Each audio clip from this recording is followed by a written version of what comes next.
તો ગાઈસ આજે આપણે ફરી એકવાર આવી ગયા છીએ વરાણા ખોડિયાર માતાજીના મંદિરે અને અહીં આવતા ખૂબ સુંદર મજાનો નજારો લાગે છે। તમે જોઈ શકો છો પ્રસાદના સ્ટોલ ઘણા બધા અહીં તમને જોવા મળી જાય છે।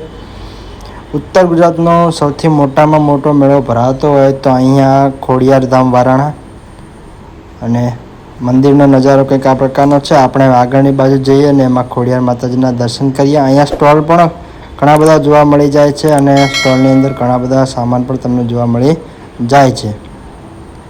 મંદિરના બહારથી લુક આ પ્રકારનો કંઈક દેખાય છે।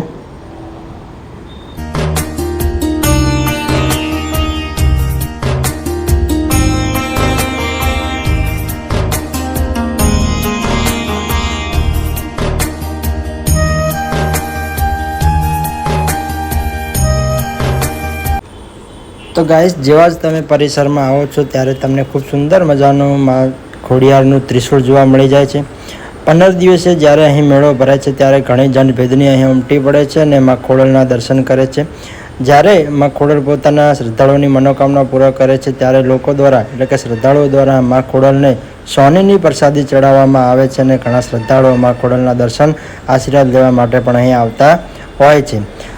મંદિરનો નજારો તમે અંદરથી જુઓ તો કંઈક આ પ્રકારનું તમને મંદિરનું દ્રશ્ય જોવા મળી જાય છે અને જ્યારે મેળો ના હોય એટલે કે 15 દિવસીય મેળો પૂરો થઈ જાય તેમ છતાં પણ અહીં લોકો આવતા હોય છે અને એમાં ખોડલ માતાજીના દર્શન રોજબરોજ કરતા હોય છે અને બહાર ઘણા બધા સ્ટોલ પણ તમને જોવા મળી જાય છે।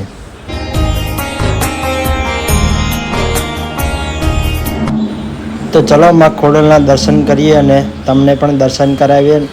મંદિરનો નજારો તમે નજીકથી જોઈ શકો છો અને માં ખોડલની ભવ્ય પ્રતિમાના દર્શન તમે કરી શકો છો। ખૂબ સુંદર મજાની માં ખોડલની ભવ્ય પ્રતિમા સુંદર દર્શન થઈ રહ્યા છે અને કમેન્ટમાં માં ખોડલ લખવાનું ભૂલતા નહીં।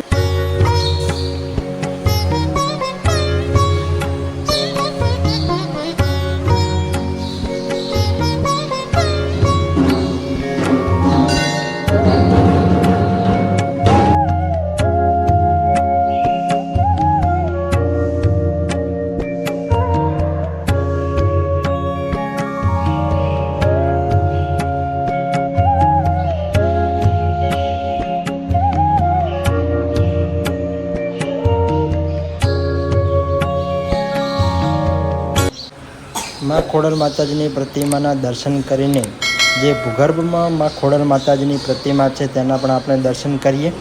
તો ઉપર દર્શન કરીને શ્રદ્ધાળુઓ જ્યારે નીચેની તરફ જાય છે ત્યારે નીચે પણ ખૂબ સુંદર મજાનું માં ખોડલનું મંદિર તમને જોવા મળી જાય છે અને અહીંયા પણ ઘણા શ્રદ્ધાળુઓ આવે છે અને માં ખોડલ માતાજીના દર્શનનો અનેરો આનંદ મેળવે છે।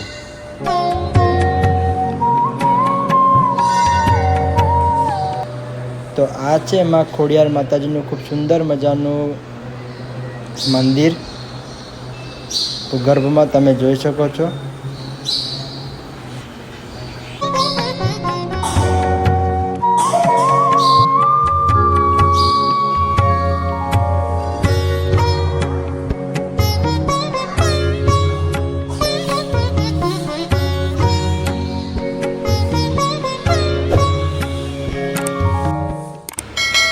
મંદિરના પાછળનો નજારો તમે જોશો તો તમને કંઈક આ પ્રકારના ઝાડવાઓ છોડવાઓ અને બેસવા માટેની પણ ખૂબ સુંદર મજાની વ્યવસ્થા કરેલી છે અને સામે તમને મંદિર જોવા મળી જાય છે અને મંદિરના પટાંગણનો નજારો કંઈક આ પ્રકારનો છે અને અહીં આવનારા શ્રદ્ધાળુઓ માટે રહેવાની તથા જમવાની પણ ખૂબ સુંદર મજાની વ્યવસ્થા ભોજન પ્રસાદી સ્વરૂપે કરવામાં આવે છે તથા અહીં જે શ્રદ્ધાળુઓ ચાલતા આવે છે તેમના માટે પણ ખૂબ સુંદર મજાની વ્યવસ્થા ટ્રસ્ટ દ્વારા કરવામાં આવે છે।